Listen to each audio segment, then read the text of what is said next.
Order. Questions to the Prime Minister. Question 1 is a closed question. Closed question, Mr. Frank Field. Question number 1, sir. Thank you, Mr. Speaker. I have no current plans to do so. Mr. Frank Field. Given that the current Cabinet Secretary said in 2009 that he, in his judgment, thought the inquiry would take a year, and that we'll have had now 2 general elections before we see this report, might I ask him to write to the Chairman and get a date when this report will be handed to the Prime Minister and then published? Well, I have written to the inquiry chair and I have expressed my frustration, but I have to say to the honourable gentleman that it is not for this government to interfere in how this inquiry, which was set up with terms of reference by the last government, is conducting itself. That wouldn't be right. But I have to say again, Mr. Speaker, that I first voted for this inquiry back in 2006, and members opposite voted against it in 2006, including, by the way, the Leader of the Opposition, in 2006, in 2007, in 2008. Even as late as 2009, they were still voting against an inquiry, which would be here, discussed, debated and finished by now.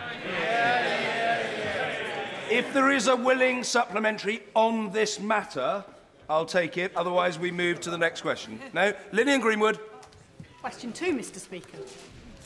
Thank you, Mr. Speaker. This morning I had meetings with ministerial colleagues and others, and in addition to my duties in this House, I shall have further such meetings later today. Lillian Greenwood. My constituents keep telling me that their #1 concern is what's happening to our National Health Service. But in Nottingham and across the country, essential services are at breaking point. Given that our NHS didn't even make the Prime Minister's top 6 priorities for the election, shouldn't everybody who cares about our NHS vote Labour on the 7th of May?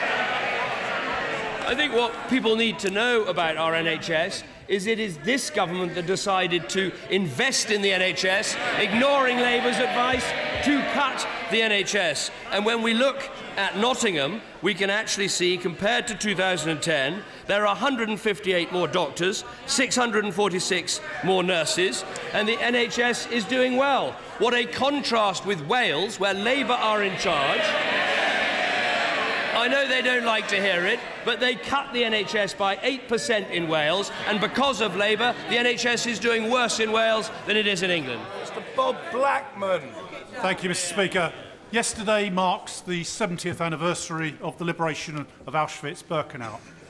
And I welcome my right honourable friend's acceptance of all the recommendations from the Holocaust Commission, which was set up by this government. Will he in particular make sure that the lasting monument to this terrible tragedy is accessible throughout the United Kingdom? And also, will he safeguard the funding for the Lessons for Auschwitz project, so ably put together by the Holocaust Educational Trust? Well, I'm sure my honourable friend speaks on behalf of the whole House, but indeed also the whole country, in wanting to commemorate properly the 70th anniversary of the liberation of Auschwitz, but also to make sure here in Britain we properly commemorate the horrors of the Auschwitz for years to come, because the survivors and the Leader of the Opposition and the Deputy Prime Minister and I were privileged to meet so many survivors yesterday with their extraordinary stories to tell. But they can't go on telling those stories forever. So it's vital we record their testimony, we make sure that education about the Holocaust is maintained, and we establish this national monument, and 3 places for it have been identified, and that this work goes ahead starting now with all party support. Ed Miliband. Mr. Speaker, let me first of all associate myself with the remarks of the honourable gentleman and the Prime Minister. Yesterday was an incredibly moving and emotional day for anyone who is part of the commemoration. I thank the Prime Minister for the work that has been done as part of the Holocaust Commission, and I can absolutely confirm that it will be taken forward on a cross-party basis, so we do indeed keep the memory alive. Mr. Speaker, before the last election, the Prime Minister said he was going to have a bare-knuckle fight to save 29 A&E and maternity units, and he published the list. Can he assure the House that, in line with his promise, all these services have been protected? Well, I'm very glad the honourable gentleman has mentioned the NHS, because I think before we go any further, he needs to clear something up. he has now been asked 9 times whether he made the disgraceful remarks about weaponising the NHS. Now, I think everyone in this House, and I suspect everyone in this country, knows he made those remarks, so he should get up at that dispatch box, he should apologise for this appalling remark, and then we can take this debate forward. The only person who should be apologising is this Prime Minister, who has broken all his promises on the National Health Service. And he didn't give us an answer, did he? He toured the country, standing outside hospitals, promising that services would remain open. Let me tell him about a few of those services. The A&E at the Queen Mary Hospital, Sidcup, that is now closed. The maternity unit in Ilford, closed. The A&E unit in Welling, closed. Why did he break his promises? It's very simple, Mr. Speaker. One of the most respected political journalists in Britain, Nick Robinson, the political editor of the BBC, said this, and I'm going to quote it however long it takes, Mr. Speaker. A phrase the Labour leader uses in private is that he wants to, and I quote, weaponise the NHS for politics. Now, that is one of the most respected journalists in our country. Will he now get to that dispatch box and apologise for this appalling remark? This is a ridiculous smokescreen from a Prime Minister running from his record on the NHS. The answer, because this is Prime Minister's questions, is they've all closed. All of those units have closed. Let me give him another one. The A&E unit at Chase Farm, he stood outside with a local MP saying, hands off our hospital, no to cuts, no to closures. Is the A&E at Chase Farm open or closed? I tell him my record on the NHS, 9,000 more doctors, 6,000 more nurses, hospital-acquired infections right down, investment in our health service up. But people rightly want to know what his motives are when it comes to the NHS. Now, if his motives are that he cares about this great national institution, fine. But he told the editor of the political editor of the BBC he wanted to weaponise the NHS. So I ask him again, get up there and withdraw. I'll tell him what my motive is. It's to rescue the National Health Service from this Tory government. And frankly, this is a man who's got a war on Wales and is using the Welsh NHS to make political propaganda. This is a man who has broken... Order! Order. For the avoidance of doubt, however long it takes, the questions from the Leader of the Opposition will be heard, and so will the answers for the Prime Minister. That's the situation, and the sooner people learn that quite simple lesson, the better. Mr. Ed Miliband. We know this Prime Minister is in a hole on the NHS, and this is all he can offer the British people. It's time we had some answers from him. Now, he's broken his promises on waiting times in A&E. He couldn't defend what he said about maternity and emergency services. Can he explain this morning why new guidance has been issued to some hospitals, making it harder for them to declare a major incident? Let me answer that very directly. The NHS in the West Midlands, without any instruction from the Department of Health, without any instruction from ministers, issued a statement about major incidents. The head of NHS England was asked about it this morning, and she said this: I haven't been under any political pressure. This document was issued in the West Midlands. What a contrast between the operational managers of the NHS and the man who wants to weaponise the NHS. Now, the Right Honourable Member, he mentioned Wales. He criticised me a moment ago for mentioning Wales. He seems to have forgotten that yesterday he said this to the BBC, and let me quote. He said this: it is right to look at problems in Wales and to compare. That is what he said yesterday. Now, let's look at what's happened today in Wales. The Welsh ambulance service statistics have come out, and they are the worst ever on record. Just 42% of emergency calls are answered in time, compared with 70% in England. So will he now admit that Labour's catastrophic cuts and mismanagement in Wales have cost the NHS dear? Mr. Speaker, the last time he was in charge in Wales, people were waiting 2 years for an operation. That is the comparison with what was happening. Now everyone will have heard, he did not answer the question. He did not answer the question about what is happening in the NHS in England. This is what the head of operations at one NHS hospital says, and I quote, "This is the enhanced criteria that has been introduced by NHS England to stop trusts from calling a major incident. The whistleblower says the hospital's hands are being tied." Now, the Prime Minister says they're not. Who does he think people will believe? People will believe the head of NHS England, who said this very clearly this morning. Local hospitals continue to have responsibility to deciding whether to declare major incidents. It's perfectly clear what's happening, Mr. Speaker. He is clasping at straws because he's in a desperate mess on the NHS. He talks about Wales. Here's the record. Per head of the population, 10 times more people in Wales on a waiting list for an operation. Nearly twice as many ambulances failing to meet those urgent calls. Almost twice as many people waiting for more than 4 hours for A&E. That is what is happening in the NHS in Wales because Labour ministers cut its budget. But the reason he's in such a mess on the NHS is this. A week ago, the Shadow Chancellor said that every penny from their new homes tax would go into the NHS. Yesterday, the leader of the Labour Party said he had a plan to pay down the deficit with tax changes like the mansion tax we've announced. So there we have it. 99 days to go before the election, and they can't even have a sensible policy on the NHS. What a completely useless opposition. 99 days to kick out a Prime Minister who has broken all his promises on the National Health Service.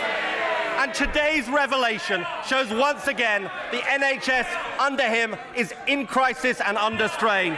It's a crisis of his making, on his watch, and that's why nobody will trust him with the NHS ever again. What a contrast, Mr. Speaker. This government dealing with the unions to stop the action in the NHS. A Labour Party weaponising the NHS. Yeah. That is what everyone can see. He talks about what has happened this week. We've seen Labour casting around for a coalition with the SNP, a coalition with Sinn Féin. The first time in Britain you'd have people who want to break up Britain or bankrupt Britain. What a useless shower. Mr. Stephen Gilbert.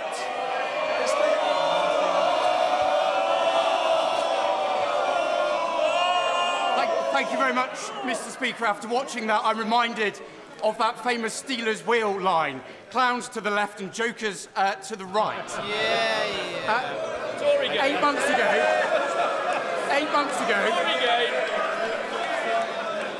months ago, the Secretary of State for Communities and Local Government assured people in Cornwall that the delay over resolving the EU funding programme would be settled.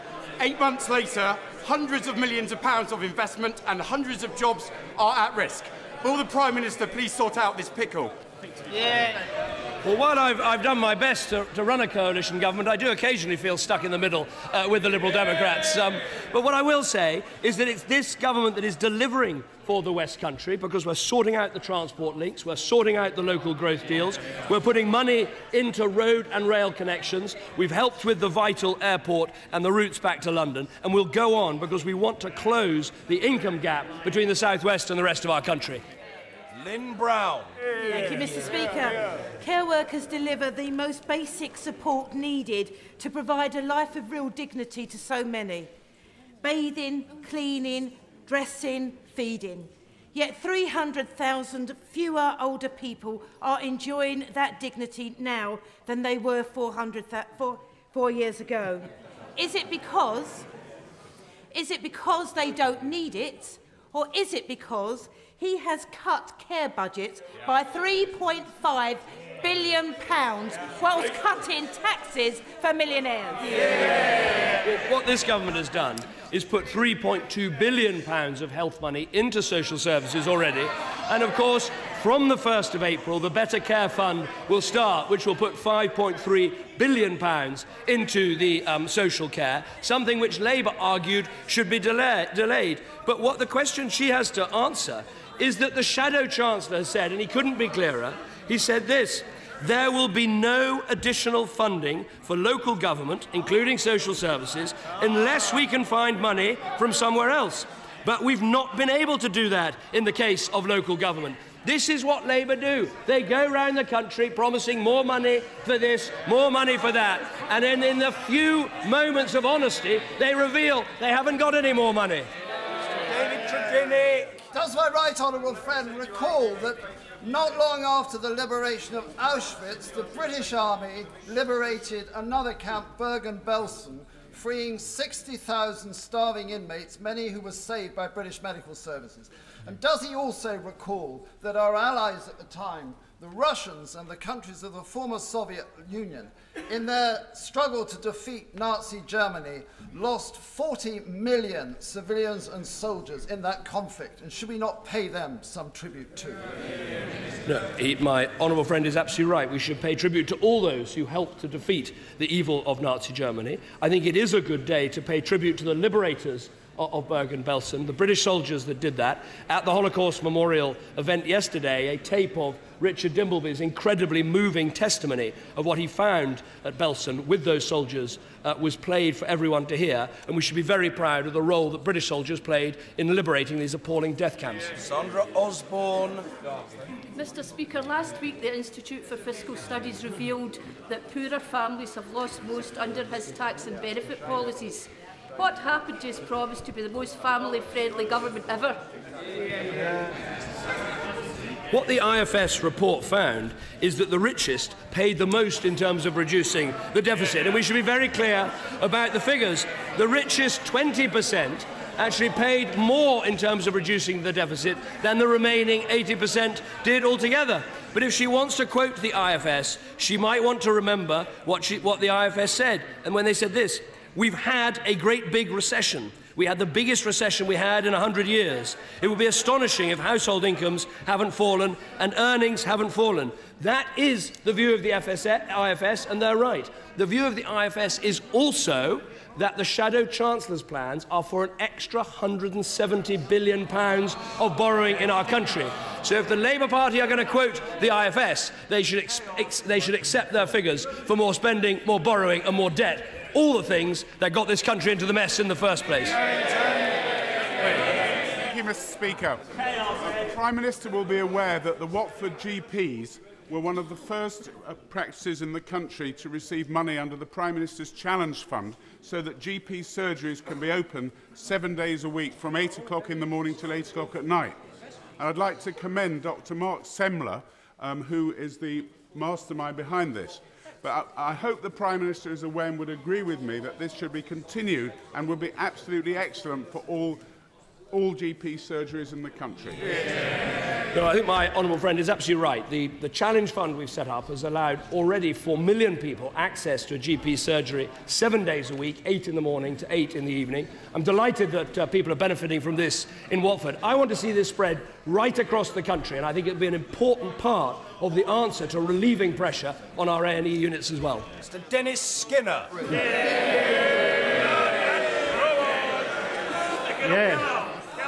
Well, if the Prime Minister won't apologise about the A&E closures, maybe he'll have a go at the following subjects. Why is it that we've got a record number of people queuing up for food banks? Will he apologise to them? Will he apologise to those that are on payday loans, struggling to pay them back? Will he apologise to those on zero-hour contracts, another record number? The truth is, this Prime Minister has got a longer record than his mate, Andy Coulson. What I'd say to the honourable gentleman, he mentions 0 hours contracts. The government he supported did nothing about them. We've legislated. He mentions payday lending, an industry that boomed under Labour, regulated properly under this government. He talks about queues. What about the queue of people who've been getting jobs under this government? Over 1,000 a day. But I have to say, I thought the honourable gentleman might have taken a different tack today, because if you read the newspapers, you can get quite nostalgic. You've got Blairites fighting Brownites. You've got Peter Mandelson taking out a great big loan. I thought he might get all nostalgic on us. It's just like the old days. Timothy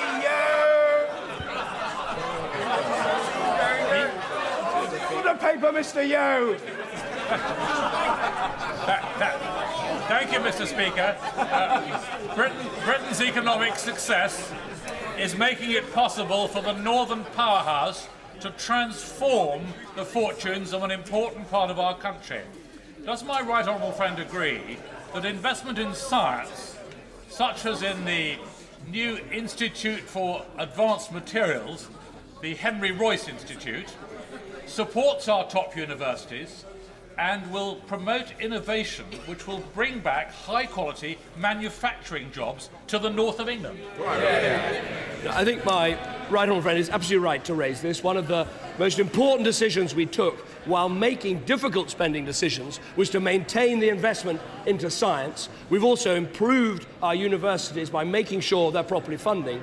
And I think this combination of science and universities is going to be an absolute key to Britain's future economic success. And I'm delighted that we've got the £235 million investment into the new Sir Henry Royce Institute for Materials Research and Innovation in Manchester. This is a key part of the Northern Powerhouse project that is going to properly rebalance our economy and make sure we see growth and prosperity in every region.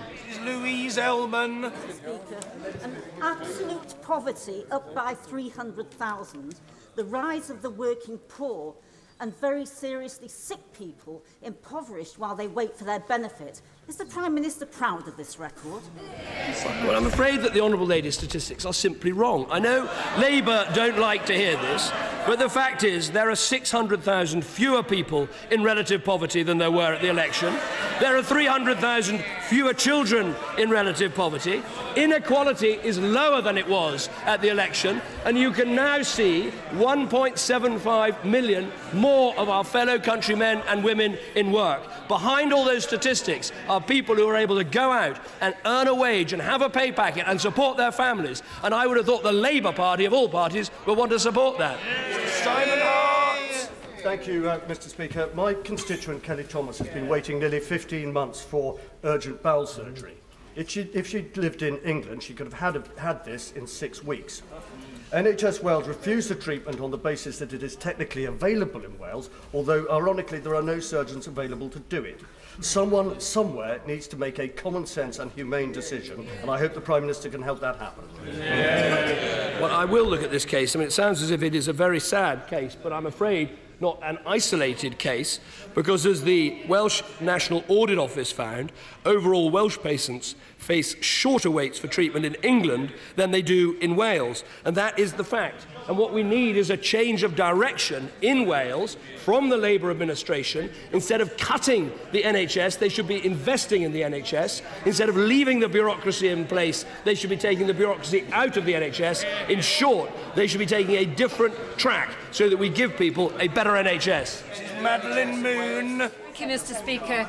Yesterday, Mr. Speaker graciously allowed the all-party parliamentary group on motor neurone disease to use his state apartments for the launch of their report, which demonstrates that people with motor neurone disease are having grave problems accessing the funding that is available for communication support in England.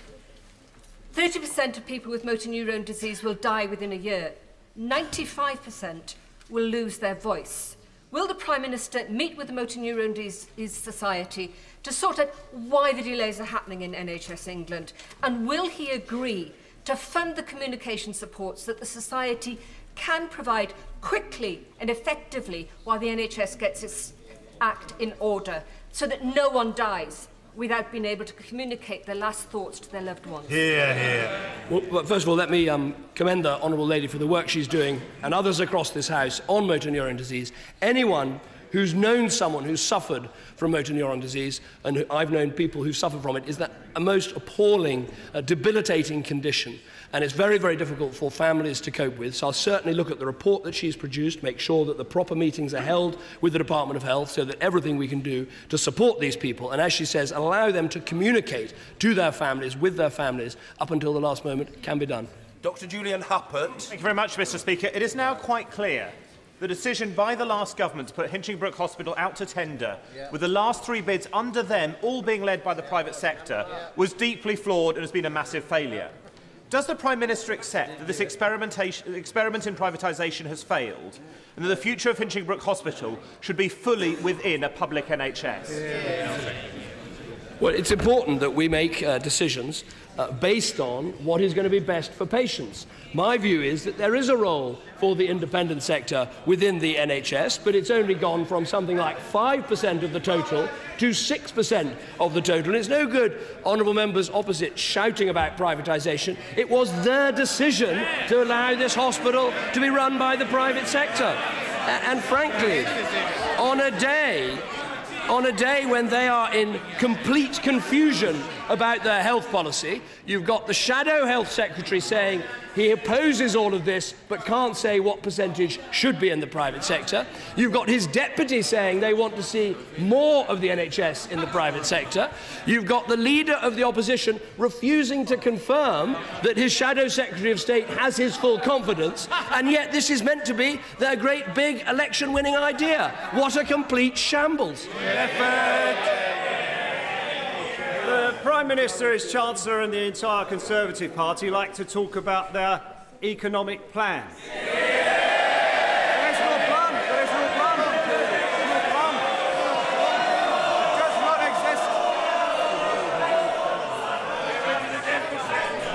exist. But an independent report published yesterday from a group of academics shows... I can wait. He's in trouble. I can wait.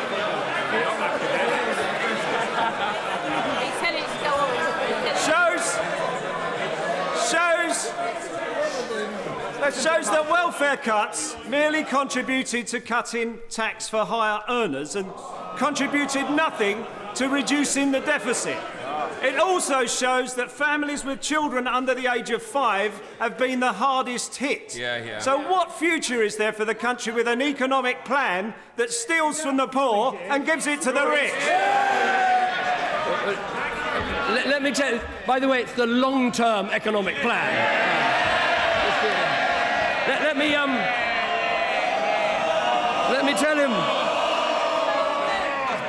me tell him how it's going in his own constituency. And never mind the academics, let's see what's happening for working people in his constituency. Right. The number of people claiming unemployment benefit down by 31%. The youth claimant count down by 34%. The long-term youth claimant count down by 57% in the last year alone. Look across London and you can see 470,000 more people in work. Over 500,000 private sector jobs created. What I want to know is, when did the Labour Party become the welfare party? When did that happen? It's this side of the House standing up for hard-working people, on the side of work, on the side of enterprise, reforming work, and yes, reforming welfare to make that happen. Thank you, Mr. Speaker. In the Prime Minister's long-term economic plan to rebalance the British economy, can I ask that he continues to ensure support for Britain's coastal communities, like Fleetwood in Lancashire, in order to make up for the 13 years of neglect by the previous Labour government? Well, my honourable friend is absolutely right about the importance of investing in our coastal communities, and that is what we've done through our Coastal Communities Fund. So far, over 200 projects have benefited, creating or safeguarding over 16,000 jobs. I know that Fleetwood received a boost from the fund last year when there was a grant to Wyre Council to develop new tourist attractions, but I want to see more happen to help his constituents, to help our coastal communities, of which Fleetwood's such an important part. Thomas Doherty. Thank you, Mr. Speaker. The Prime Minister will be aware of the remarkable work that has been carried out on the Clyde and at Rosyth Dockyard to build the country's new aircraft carriers. Just as our country needs a new generation of aircraft carrier, Scotland needs a new generation of young, skilled workers. Will the Prime Minister guarantee that he will use the MOD's procurement power to deliver real apprenticeship opportunities for young Scots? Of course we'll do that, and when you go and visit the aircraft carriers being built on the Clyde, you can see that there's an enormous investment in apprenticeship numbers and a huge benefit taking place in terms of that investment. And of course, the carriers haven't just benefited Scottish apprenticeships, but also they've been built in parts right around the United Kingdom. But let me make the point, we can only afford to make these decisions because we have a long-term economic plan and a strong economy. Thank you, Mr. Speaker. I know that I do not need to remind the House that 453 members of our armed forces have lost their lives in Afghanistan, and many, many more were wounded, some seriously. And although we brought home most of our troops, the 400 men and women of 2 rifles are still serving in Kabul with great distinction in support of government forces. Would my right honourable friend agree with me that it's time we recognise the efforts of all those who served in this war with a commemorative event? Well, I very much agree with my honourable friend. All British combat troops left Afghanistan by the end of last year, fulfilling the commitment that I made almost 5 years ago. On Monday, my right honourable friend, the Defence Secretary, welcomed to Parliament the final homecoming parade of our combat troops deployed in Afghanistan. And today I'm pleased to announce that we will hold a special service of commemoration in St Paul's Cathedral and a military parade on the 13th of March to mark the end of combat operations in Afghanistan. I believe, Mr. Speaker, it's a fitting moment to pay tribute to the extraordinary contribution made by our armed forces in Afghanistan over 13 years. 453 lost their lives and many more were injured. Their mission has helped prevent Afghanistan from being used as a base to launch attacks on us here at home, and they've enabled Afghanistan to begin the task of looking after its own security in the years ahead. And the whole House, indeed the whole country, is right to be incredibly proud of our armed forces and all who served in Afghanistan. Corbyn! Thank you, Mr. Speaker. I wondered if the Prime Minister has yet had a chance to place a call to Alexis Tsipras, the new Prime Minister of Greece, to congratulate him on winning the election, but also to learn from him why the people of Greece have finally said no to the imposition of the most appalling austerity, destruction of their public services, high levels of unemployment and deepening poverty. Will he use his good offices within the European Union to ensure they do get the debt write-off they're so desperately seeking in order to restore Greece to the prosperity that it deserves to enjoy? I have had the privilege of speaking to the new Greek Prime Minister. Indeed, I asked him what his long-term economic plan was. But what I think is absolutely key to recognise is that over the last 4 years, we've seen the British deficit come down, we've seen jobs created, the economy bigger than it was before the crash, whereas in Greece, they've had repeated economic failures, and you can hardly blame them for wanting to take a different approach. I hope good sense will prevail on all sides, and as I said to the Greek Prime Minister, there are areas we can work together, not least because Britain has led the world on tax transparency, making sure companies pay the taxes that they should, something that needs to happen in Greece as well as the rest of the European Union. Mr. Speaker, general practitioner recruitment is a problem nationally, but particularly for rural practices. Many GP practices on both sides of the England-Wales border serve patients from both nations. What can the government in Westminster do through working constructively with the Welsh Government to promote training and recruitment of GPs so these practices remain viable and sustainable? Well, I think one of the things we can do is to share ideas with the Welsh Assembly Government. One thing we are pioneering here is to make sure that newly qualified doctors are offered special payments if they become GPs, and this is part of a £10 million plan that we have to recruit even more. In England, we have 1,000 more GPs working than we did back in 2010, and I hope the NHS in Wales, while it is underfunded by the Labour government in Wales, will look at creative ideas like this. Speaker, Step Change has reported today that the average debt of Bolton residents is £11,000. Doesn't this show that my constituents are suffering because of his failure to deal with the cost of living crisis? Her constituents are benefiting from the fact the economy is growing, our deficit is coming down, we're creating jobs, but we are dealing with the debt crisis which her government put in place in our country.